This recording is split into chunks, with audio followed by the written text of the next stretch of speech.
সাহাবী আল্লাহর নবীকে সওয়াল করে, আল্লাহর নবী গো, বিমা আত্তাকিন্নার, কি এমন গুনাহগুণ অর্জন করলে জাহান্নামের আগুন থেকে বাঁচা যায়?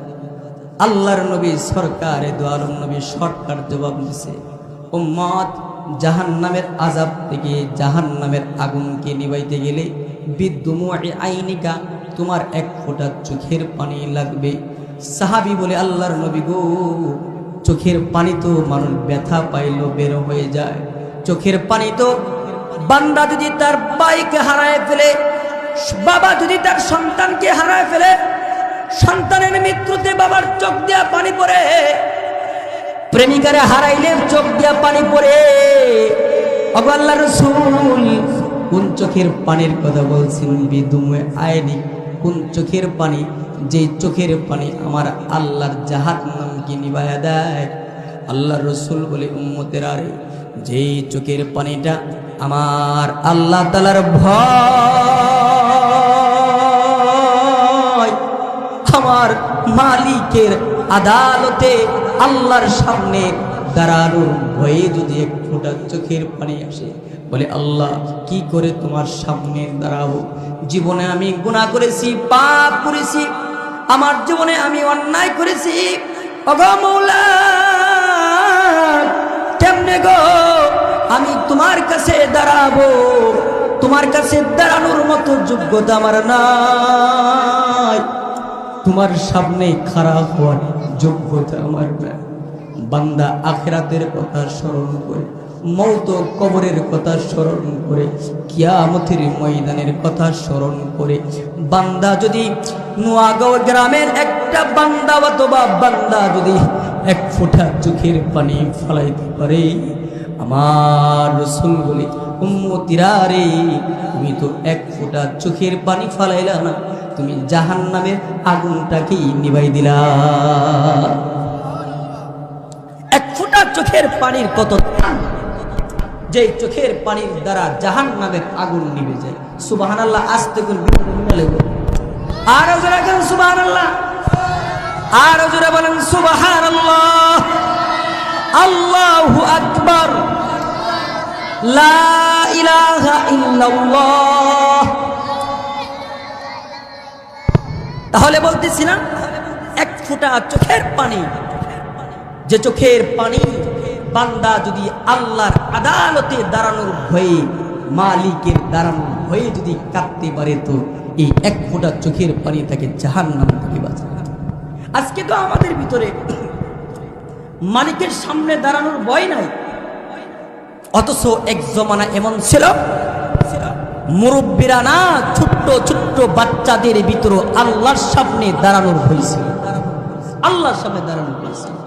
এক বাবা তার সন্তানকে নিয়ে যাইতেছি রাস্তা দিয়ে, সন্তানকে বলতেছে, সন্তান আমি আঙ্গুরের বাগানে যাবো, আঙ্গুরের ছড়াগুলো যখন আমি কাটবো, তুমি দেখবা রাস্তাতে কোনো লোক নিয়ে আইলে আমার জানাইবা। তো আমি সঙ্গে সঙ্গে সঙ্গে সঙ্গে আমি প্রস্তুতি নিয়ে আইসা নিজের ছিপ ফিরালাম। তো বাবা গেছে আঙ্গুর পাড়ার জন্য, নাবালেক বাচ্চাকে পাহারা দিয়ে গেছে, চুরের পাহারা, দেখো কেউ নিয়ে আসে। কিছুক্ষণ পরে যখন আঙ্গুর কাটবে এমন সময় হয়ে গেছে, তো সন্তান বাবাকে ডাক দিয়ে বলতেছে, ইয়া আবি ইয়া আবি আহাদুন ইয়ারানা, ইয়া আবি ইয়া আবি আহাদুন ইয়ারানা, আল্লাহু আকবার। বলেন না আল্লাহু আকবার। সন্তান বলতেছে, আব্বু আমাদেরকে একজন দেখতেছে। একথা বলার পরে বাবা তাড়াতাড়ি আসছে, আয়েশা দেখে কেউ নাই, আশপাশে কেউ নাই। জিজ্ঞেস করে, সন্তান আমার, তুমি কার কথা বলতেছো? কাউকে তো দেখতে পাইতেছি না, কে দেখতেছে? বলে, আব্বু আপনাকে আমাকে যিনি সৃষ্টি করেছেন, আসমান ও জমিন যিনি সৃষ্টি করেছেন, ওই আল্লাহ আপনাকে আমাকে দেখতেছে। আল্লাহু আকবার। মাজনুনে বাহলুল বলে, এক এলাকাতে গেলাম, এলাকার ছোট্ট ছোট্ট বাচ্চারা মাঠে ফুটবল খেলতেছে। বাচ্চাদের কাছে যাই আমি দেখলাম সব বাচ্চাগুলো খেলতেছে, কিন্তু একটা বাচ্চা দূর জায়গার মধ্যে দাঁড়ায় আছে। বাহলুল বলে, এক তো সে দূর জায়গাতে দাঁড়ায় আছে, দ্বিতীয় তার চেহারার মধ্যে চিন্তার চাপ। আমি ওই বাচ্চাটাকে লক্ষ্য করে বললাম, বাবারে সবাই খেলতেছে আর তুমি খেলো না, আবার তোমার চেহারার মধ্যে চিন্তার চাপ দেখা যায়। বাহলুল বলে, আল্লাহর বান্দা, ছোট্ট বাচ্চা, নাবালেগ বাচ্চা, এখনো পর্যন্ত বালেগ হয় নাই, ছোট্ট বাচ্চাটা এমন কঠিন জবাব দিছে, কোরআনের আয়াত পড়ে জবাব দিছে। বাহলুল বলে, ছোট্ট বাচ্চাটা আমাকে বলে, আপা হাসিবতুম আন্নামা খলাকনাকুম আবাসা ওয়া আন্নাকুম ইলাইনা লা তুরজাউন। ছোট্ট বাচ্চাটা আমাকে ডাক দে বলে, মুরব্বি, আল্লাহ কি আমারে অনর্থক বানাইছে যে আমি খেলাধুলায় আমি সময় কাটাবো? মাজনুনে বাহলুল বলে, এই নাবালেগ বাচ্চা, খেলাধুলার জন্য তুমি যাও নাই বুঝলাম, কিন্তু তোমাকে চিন্তিত কেন লাগতেছে? বলে, আমি চিন্তিত কেন তার জবাব যদি আপনি জানতে চান, এই জন্য আমি চিন্তিত, আখেরাত নিয়ে আমি চিন্তিত। বলে, আমি এই জন্য চিন্তা করতেছি, আমার মাকে যখন আমি রান্না করতে দেখি, আমার মা চুলার মধ্যে ছোট্ট ছোট্ট লাকড়িগুলো আগে চুলার মধ্যে দিয়ে চুলাকে জ্বালায়, যখন চুলা ভালো করে ধরে তার উপরে বড় বড় লাকড়িগুলো দেয়, আমার বড় ভয় লাগতেছে।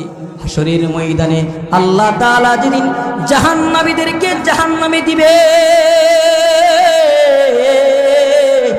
না জানি সেই দিন আমার মতো ছোট্ট বালককে দিয়া জাহান্নাম আল্লাহ উদ্বোধন করে।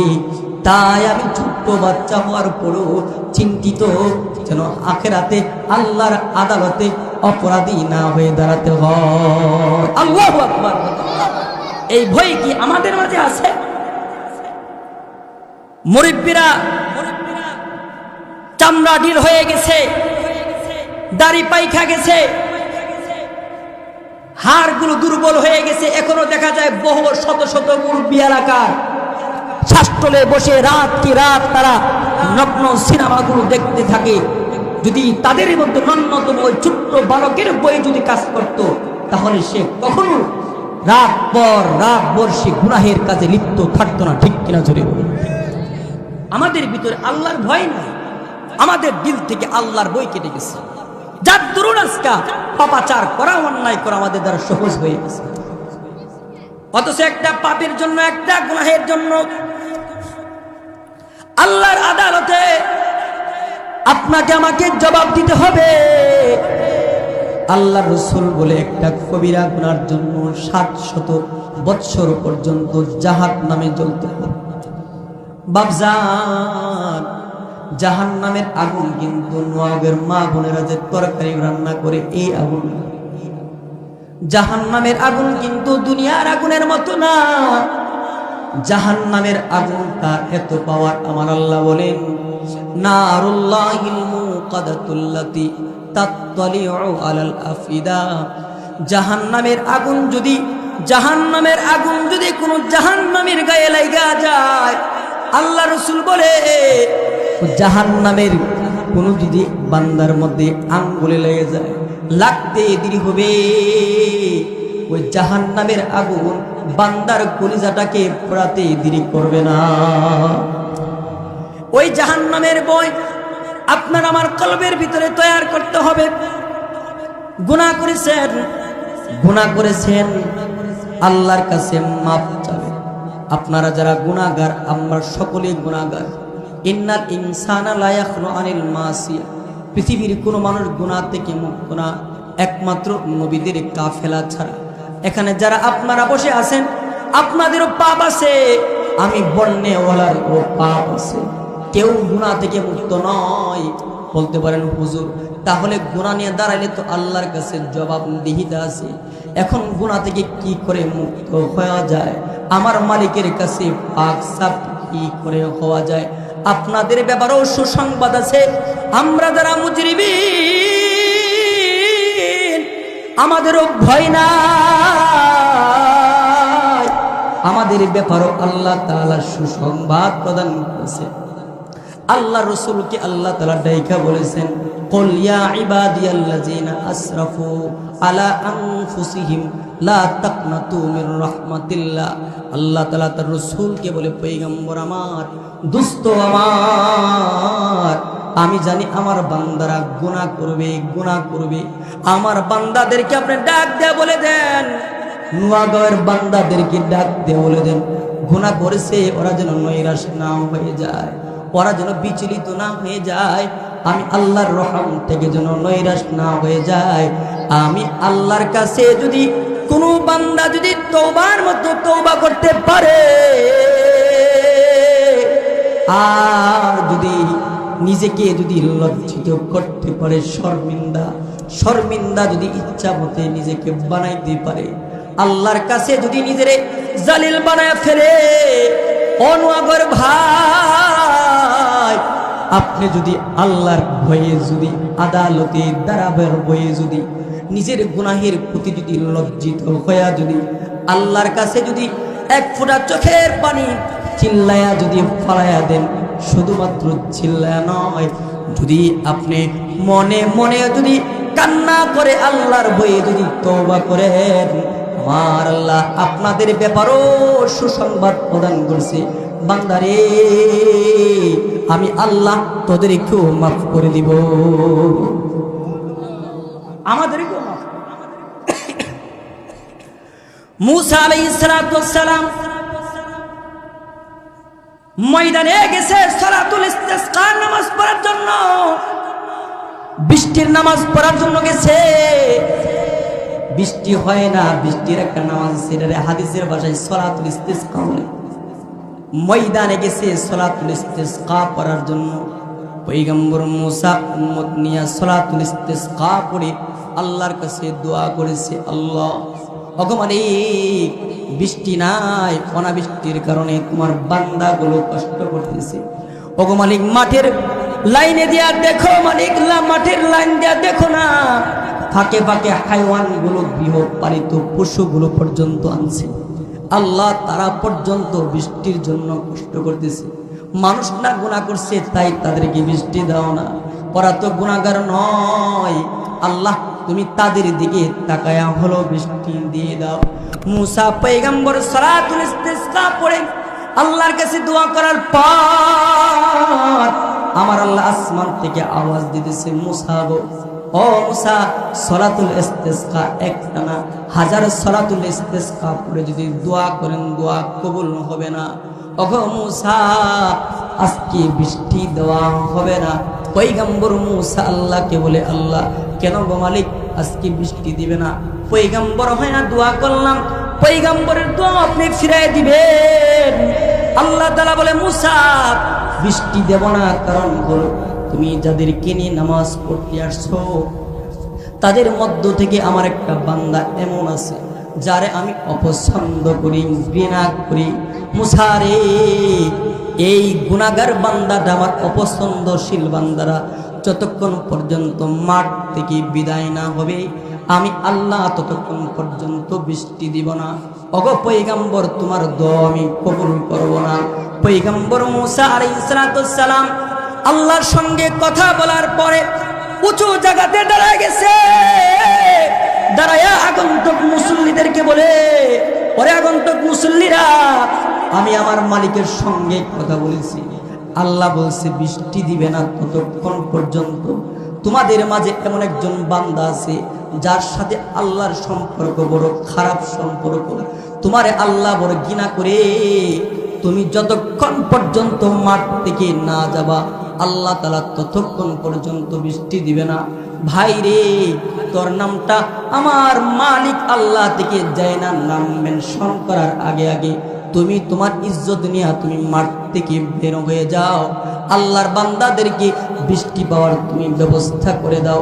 যাও যাও, তুমি মাঠ থেকে বের হয়ে যাও।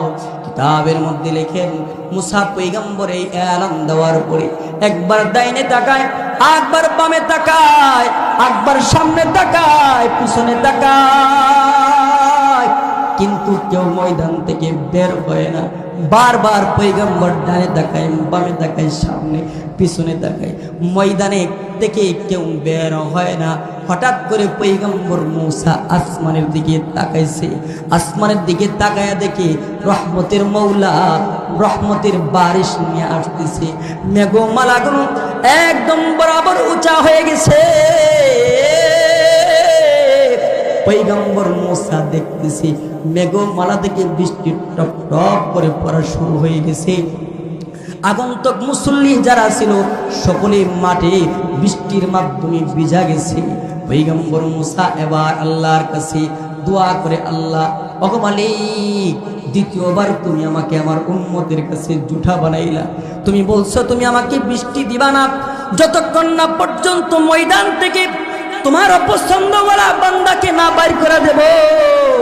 আল্লাহ তুমি বলছো বৃষ্টি দিবা না, কিন্তু কেউ তো বের হলো না, তুমি বৃষ্টি তো দিয়াই দিলা। আল্লাহ তাআলা বলে, মূসা রে, আমি আমার বান্দার জন্য শান, আমি আমার বান্দার জন্য রহম, আমি আমার বান্দাকে এত ভালোবাসি, এত ভালোবাসি। বাবাও তার সন্তানকে এত ভালোবাসে না, মাও তার সন্তানকে এত ভালোবাসে না, আমি আল্লাহ এত ভালোবাসি। ওগো পয়গম্বর মূসা, তুমি যখন এলান করলা উঁচা জায়গাতে দাঁড়ায়, কে আসো গুনাহগার, মাঠ থেকে বের হয়ে যাও, বের হয়ে যাও।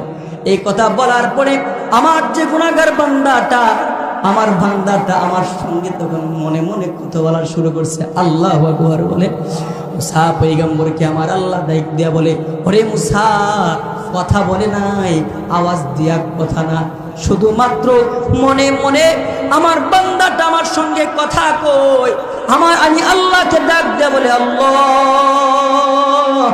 এতদিন গুনাহ করছিলাম, গুনাহগুলো তুমি চুপাইয়া রাখছিলাম, আল্লাহ মানুষের কাছে তুমি প্রকাশ করো নাই। আজকের দিনে যদি আমি গুনাহগার বা গুনাহগার হিসাবে যদি আমার কওমের লোকদের কাছে যদি প্রকাশ হয়ে যায়, আল্লাহ এর চাইতে বড় শরম, এর চাইতে বড় লজ্জা আর কিছু হতে পারে না। ওগো মালিক, আজকের ময়দানে তোমাকে সাক্ষী রেখে বলতেছি, যদি তুমি আজকে আমাকে মাফ করে দাও, ওয়াদা দিলাম আর যতদিন বেঁচে থাকবো গুনাহ করব না, তোমার নাফরমানি করব না। আল্লাহ তাআলা মূসা পয়গম্বরকে ডাক দেয়া বলেন, এ মূসা, আমার যে বান্দার জন্য বৃষ্টি ঠেকাই দিছিলাম, ওই বান্দা যখন আমি আল্লাহর সঙ্গে মনে মনে কথা বলে তওবা যখন করছে, তো আর সিলাই আমি আল্লাহ তোমাদের কি বৃষ্টি দিয়া ঠান্ডা করে দিলাম। তাহলে আমার আল্লাহ কত ভালোবাসে। গুনাহগার বান্দা যদি তার গুনাহের উপর তওবা করে, লজ্জিত হয়, শর্মিন্দা হয়, আল্লাহ তাকে মাফ করে দেয়। মুখে আর জবান দেয়া না, অন্তরে অন্তরে, কলবে কলবে যদি বান্দা বলে, আল্লাহ তুমি আমাকে মাফ করে দাও, আল্লাহ তুমি আমাকে মাফ করে দাও, আল্লাহ বলে, বান্দা আমি তোর জীবনের গুনাহকে মাফ করে দিলাম। আল্লাহ তাআলা গুনাহগার বান্দাকে কতটুকু পছন্দ করেন আপনাদের কিছু শোনাই। মূসা আলাইহিস সালাম আল্লাহ তাআলার কাছে প্রশ্ন করতেছেন, আল্লাহ, ইজা সাআলাকা সাইলুন মিন ইবাদি, আল্লাহ তোমার কাছে যদি কোনো তোমার নেককার বান্দা, মুহসিনিন কোনো বান্দা, তোমার ফরমা নবরদার কোনো বান্দা যদি তোমার ডাক দেয়, তুমি তার ডাকে কি সাড়া দাও? আল্লাহ বলে, হ্যাঁ মূসা, আমি তার ডাকে বলি লাব্বাইক, আল্লাহু আকবার বলে না, আপনারা আরো আস্তে করে আরো জোরে বলেন আল্লাহু আকবার। মূসা আলাইহিস সালাম আল্লাহকে আবার বলে, আল্লাহ, যদি তোমাকে কোন জাহেদ বান্দা যে দুনিয়া থেকে হাত উঠাই ফেলছে, এমন কোন বান্দা যদি তোমার ডাক দেয়, আল্লাহ তুমি তার ডাকে কি বলো? মূসা আলাইহিস সালামের জবাবে আল্লাহ বলে, আকুলু লাব্বাইক, আমি তার ব্যাপারে বলি, বান্দারে আমি হাজির আছি, হাজির আছি, সুবহানাল্লাহ। মূসা আলাইহিস সালাম আল্লাহ তাআলাকে আবার বললেন, আল্লাহ, যদি তোমাকে কোনো রোজাদার বান্দা যে তোমার জন্য সারাদিন পিপাসা আর ক্ষুধা থেকে নিজেকে বিরত রাখে, আল্লাহ এমন একটা বান্দা যদি তোমার ডাক দেয়, তুমি তার ডাকে কি বলো? আল্লাহ বলে, আকুলু লাব্বাইক, আমি আমার ওই বান্দার ক্ষেত্রে বলি, বান্দারে আমি হাজির আছি, তোর কি লাগবে বলো, সুবহানাল্লাহ। মূসা পয়গম্বর এবার আল্লাহকে ডাক দেয়, বলে, আল্লাহ, নেককার বান্দা তোমার ডাক দিলে তুমি তার ডাকে একবার সাড়া দিয়ে বলো লাব্বাইক। তোমাকে যদি কোনো জাহেদ তারিকুদ দুনিয়া যদি ডাক দেয়, তুমি তার ডাকে সাড়া দিয়ে হাজির বলো। আল্লাহ তোমাকে যদি রোজাদার বান্দা ডাকে, তার ডাকে সাড়া দিয়া তুমি লাব্বাইক বলো। কিন্তু তোমার কাছে জানতে চাই, নোয়াগাঁওয়ের যদি কোনো গুনাহগার বান্দা তোমার ডাক দেয়, যে জীবনে কোনোদিন নেক কাজ করে নাই, পশ্চিম দিকে কখনো সে তার কেল্লাটাকে নোয়ায়, 4 আঙ্গুল কপালটাকে কখনো সে সেজদা দেয় নাই, আল্লাহ তোমার নামের জিকির কখনো করে নাই, আল্লাহ তোমারে কখনো আল্লাহ বলে ডাকে নাই, ওগো মওলা তোমার নামের জিকির সে কখনো করে নাই, তোমারে চিনি নাই, এমন একটা বান্দা যদি তোমাকে ডাক দেয়, আল্লাহ গো তুমি তার ডাকে সাড়া দিবানি। আমার আল্লাহ ডাক দিয়া বলে, এ ভাই আপনাদের কি আশার বাণী শোনাই দিছি, গরম কোনো কথা না, আশার বাণী শোনাই দিছি ভাই। আমরা যারা গুনাহগার ভয় নাই, কারণ আমার একজন গাফফার আছে, তার নাম কি? আর যারা বলেন তিনি কে? আমাদের গুনাহ যত বড়, আল্লাহর ক্ষমা তার চাইতে বড়। আপনার আমার গুনাহ যদি আসমান পর্যন্ত পৌঁছে যায়, আমার মওলার মাগফিরাত তার চাইতেও বড়, তার চাইতেও বড়। ভয় নাই, ভয় নাই। পয়গম্বর মুসা আল্লাহকে ডাইকা ডাইকা বলে, ওগো আল্লাহ গুনাহগার ডাকলে কি তুমি সাড়া দিবানি? আল্লাহ বলে, মুসা রে, আমাকে যদি আমার কোনো গুনাহগার বান্দা যদি আমাকে চিনা ফেলে আর আমার ডাইকা বলে, আল্লাহ গুনাহ করছিলাম, পাপ করছিলাম, অন্যায় করছিলাম রে মওলা, আর কোনদিন পাপ করব না, আর কোনদিন তোমার নাফরমানি করব না, আর কোনদিন নামাজ ছাড়ব না, আর কোনদিন রোজা ছাড়ব না, আর কোনদিন তোমার থেকে পৃথক হব না। এমন ভাবে যদি কোনো আমার গুনাহগার বান্দা আমাকে আল্লাহ বলে ডাকবে, মুসা রে আমি তার ডাকে একবার সাড়া দেই না রে মুসা, আমি তার ডাকে 3 বার বলি লাব্বাইক লাব্বাইক লাব্বাইক আল্লাহু আকবার। আল্লাহ তাআলা গুনাহগার বান্দার ডাকে একবার সাড়া দেয় না, 3 বার দেয়। মুসা পয়গম্বর আবার প্রশ্ন করে, আল্লাহ নেককার বান্দা যে তোমার সেজদা দেয়, তার ডাকে একবার সাড়া দাও।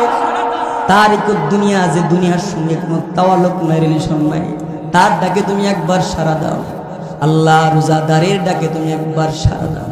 কিন্তু গুনাহগার বান্দা তোমারে একবার ডাক দিলে তুমি কেন গো 3 বার সাড়া দাও? আমার আল্লাহ ডাক দিয়ে বলে, মুসা রে কুল্লুম মিনহা হাউলাই ইয়াতাওয়াক্কালু আলা আমালি ওয়াল আসি ইয়াতাওয়াক্কালু আলা রাহমাতি। আমার আল্লাহ ডাক দিয়ে বলে, মুসা রে, যে ব্যক্তি নেকামল করেছে, রোজাদার নেককার নামাজিরা, তারা আমি আল্লাহর কাছে মাগফিরাতের জন্য একটা সবব তারা দাঁড় করায়, যে আমার নেকামল আছে, আমার রোজা আছে, আমার নামাজ আছে, আমার সদকা আছে, আমার দান খায়রাত আছে। কিন্তু আমার গুনাহগার বান্দাটা এমন বান্দা যার আখিরাতের টুকরির ভিতরে নেক নাই, তার কেবলমাত্র বর্ষা করার একটা মাত্র জায়গা হলাম আমি আল্লাহ। আমি আল্লাহকে যখন ডাক দেয়, আমি আল্লাহ যদি তার ডাকে সাড়া না দিলে, কে আমার ওই বান্দাটা কোথায় যাবে? তার তো কেউ নাই, কেউ নাই। আর আমি আল্লাহ ডাক দিয়া বলেছি, ওমাইয়া তাওয়াক্কাল আল্লাহ ফাহুয়া হাসবুহু। আমার কোন বান্দা যদি আমার প্রতি তাওয়াক্কুল করে, আমি আল্লাহ তার জন্য যথেষ্ট হয়ে যায়। আল্লাহ রাসূল সরকারে দু আলম নবী মুহাম্মদুর রাসূলুল্লাহ বলে, উম্মতিরা রে, গুনাহ কইরা যদি আল্লাহরে ডাক দেস, সারা জীবন গুনাহ করছিলে, পাপ করছিলে, যদি একবার যদি গুনাহগার কোনো বান্দা আল্লাহর কাছে ডাক দেয়, আল্লাহ তার ডাকে কত খুশি হয়ে যায়। নবী আলাইহিস সালাম উদাহরণ দিয়া বলতেছে, আল্লাহর নবী বলে, উম্মত, এক লোকে উটের উপর সওয়ার হইয়া, উটের উপরে তার খাদ্য মাকুলাত, তার খাদ্য দ্রব্যগুলো, তার পানীয় বস্তুগুলো রাখছে। উটটা হলো তার একমাত্র বাহন, আবার উটের উপরে তার সকল জিনিস, তার জীবন। উটটাকে নিয়ে সেই মরুভূমিতে হাঁটতেছে মধ্যখানে যাওয়ার পরে বিরতি নিয়ে সে যখন ঘুমাইছে উটটাকে তার পাশে রাখার পরে হঠাৎ করে দেখে উটটা নাই যখন সে ঘুম থেকে দেখলো, আপনারা এখন মনে করেন লোকটা কত বিপদে পড়ছে, কারণ উটটার উপরে তার খাবার, উটটার উপরে তার প্রাণীয় বস্তু, উটটাই কেবলমাত্র তার গন্তব্যে যাওয়ার জায়গা। যদি এখন উট না পাওয়া যায় তাহলে একমাত্র সুনিশ্চিত বিষয় হলো লোকটা কিছুক্ষণ পরে মারা যাবে। আল্লাহর নবী বলে ওই লোকটা কতটুকু পেরেশান হয়ে যাবে। আল্লাহর রাসূল বলে অতিরিক্ত পেরেশানি হয়ে আমার বান্দাটা ময়দানে মরুভূমিতে ঘুমায় পড়ছে। ঘুমানোর পরে আমার বান্দাটা হঠাৎ করে তাকায় দেখে, ঘুম থেকে জাগ্রত হয়ে দেখে তার হারানো দল্লা উটটা তার চোখের সামনে। আল্লাহর নবী বলে উম্মতের আরে উট হারায় ফেলছিল, যে উটটা তার কেবলমাত্র জান ছিল, ওই উটটা যদি পায়ালায় সে কেমন খুশি হয়ে যাবে। নবী বলেন ওই উট হারানেওয়ালা উটটাকে খুঁজে পাইলে যতখানি খুশি হয়ে যায়, আমার আল্লাহ গুনাহগার বান্দা যখন আল্লাহকে ডাক দেয়, গুনাহগার বান্দাকে পাইয়াও আমার আল্লাহ এর চাইতে খুশি হয়ে যায়। মুসলমান বাবারা ভাইয়ারা আমার, আল্লাহ রাসূল বলেন ওমিনাল আকিবিল ওয়ালাদ, এক লোকে বিবাহ করছে 20 বছর হয়ে গেছে, বাচ্চা হয় না। কত বছর হয়েছে? 20 বছর। আচ্ছা বলুন তো, যার 20 বছর হয়ে গেছে বাচ্চা হয় না, 20 বছর পরে হঠাৎ করে মনে করেন যে একটা বাচ্চার সম্ভাবনা দেখা দিয়েছে, 10 মাস পরে আবার বাচ্চাটা মনে করেন ডেলিভারি হয়েছে, এই মানুষটা তার সন্তানকে পাইয়া কতখানি খুশি হবে? আমার কথা বুঝিনি আপনারা?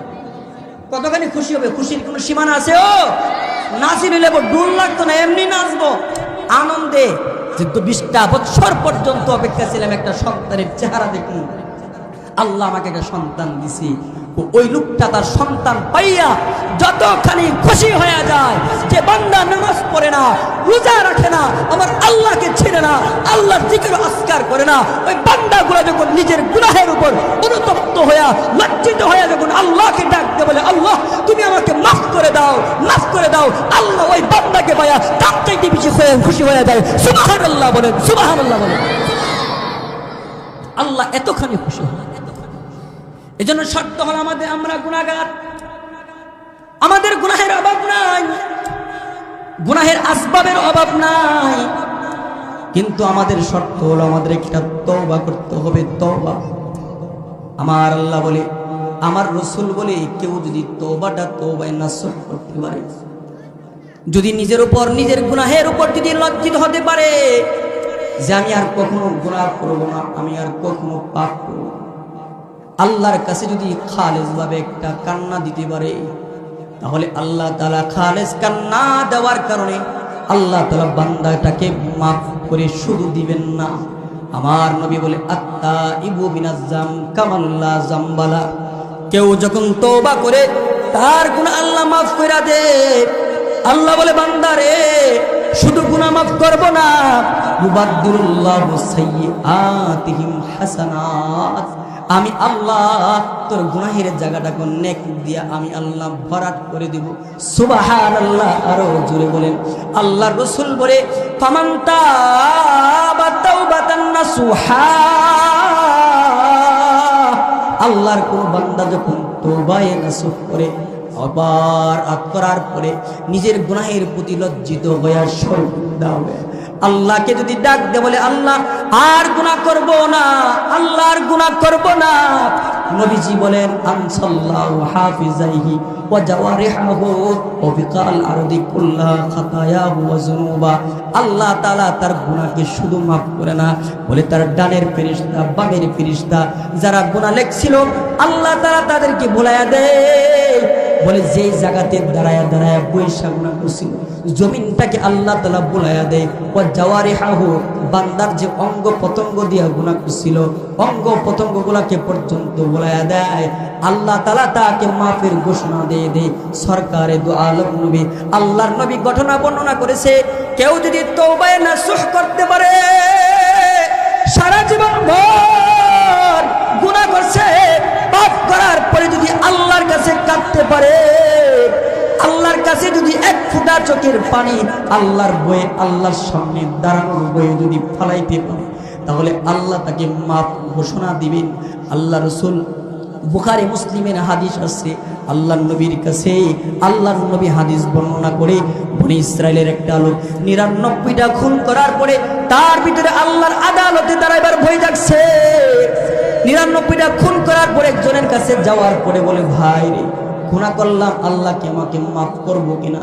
বলে, হ্যাঁ তোমার গুনাহ আল্লাহ মাফ করবে না। রাগান্বিত হয়ে ওই লোকটাকে মেরে সে ১০০ পুরা করছে। ১০০ পুরা করার পরে তার ভিতরে আমার ভয় জাগছে, হাই রে আল্লাহর দরবারে আমি গুনাহ নিয়ে দাঁড়াইতে চাই না, আমার মওলার দরবারে গুনাহ নিয়ে দাঁড়াইতে চাই না, আমি পাক সাবু হয়ে দাঁড়াতে চাই। নিজের কলবের ভিতরে জখম লাগছে, দৌড়ায়া একজন আলেমের কাছে গেছে, বাবা ওগো বাবা আমি গুনাহ করছি ৯৯টা পূর্ণ করে, একটা পুরো করে ১০০টা পূর্ণ করলাম, এরপরে আমার দিলের ভিতরে ভয়, আমি আমার আল্লাহর কাছে গুনাহ নিয়ে দাঁড়াবো না। আল্লাহকে আমার গুনাহ মাফ করবো নি, আল্লাহকে আমার গুনাহ মাফ করবো নি। আল্লাহর নবী সরকারে দু আলম নবী বলে, আলেমের তাকে পরামর্শ দিলেন, তোমার গুনাহ আল্লাহ তাআলা মাফ করে দিবে, তবে তোমার তওবা হলো তুমি যে এলাকাতে থাকো ওই এলাকা ছেড়ে নেককার মুহসিনিনদের এলাকাতে চলে যাও। আল্লাহর বান্দাকে বলতে দেরি হয়েছে, ১০০ গুনাহের আসামিটা আল্লাহ তাআলার জন্য পাগল হইয়া আল্লাহর কাছে পাক আর সাফ হইয়া দাঁড়াতে চায়। দেরি করে নাই, দৌড়াতে দৌড়াতে মুহসিনিনদের এলাকাতে রওনা হয়েছে। এমনিতে আল্লাহ তাআলা মালাকুল মউত আজরাইল পাঠিয়ে দিয়েছে। আল্লাহ রাসূল বলে যখন ইন্তেকাল করেছে, ইন্তেকালের পরে দুই দল ফেরেশতা হয়ে গেছে। জান্নাতি ফেরেশতারা বলে সে জান্নাতি, তাকে আমি জান্নাতে নিয়ে যাব। জাহান্নামী ফেরেশতারা বলে ১০০টা খুন করছে, সে আমার জান্নাতে কি নয়, জাহান্নামে তারে নিয়ে যাব। আমার মালিক পরিশেষে যে কথাটা, আমার মালিক ওই গুনাহগার বান্দাটাকেও তওবা করার কারণে আল্লাহ মাফ করে দিছি। আর ১০০ খুনের যে বদলা আল্লাহ নিজের জিম্মা নিয়ে গিয়ে আল্লাহ বলে, আমার কাছে তওবা করার কারণে আমি আমার বান্দাটাকে মাফ করে দিলাম, আমি আমার বান্দাটাকে ক্ষমা করে দিলাম। সুবহানাল্লাহ। মুহতারাম হাজিরিন, আপনাদেরকে যে কথাটুকু আমি বলতে চাইছি সেটা হলো, গুনাহ থেকে আমরা তো গুনাহগার নিশ্চিত। আল ইনসান লা ইয়াখলু আনিল মাসিয়া, মানুষ গুনাহ থেকে মুক্ত না, কিন্তু গুনাহ থেকে মুক্ত না হওয়াটা এটা অস্বাভাবিক না, স্বাভাবিক। কিন্তু গুনাহের উপর অটল থাকা, অবিচল থাকা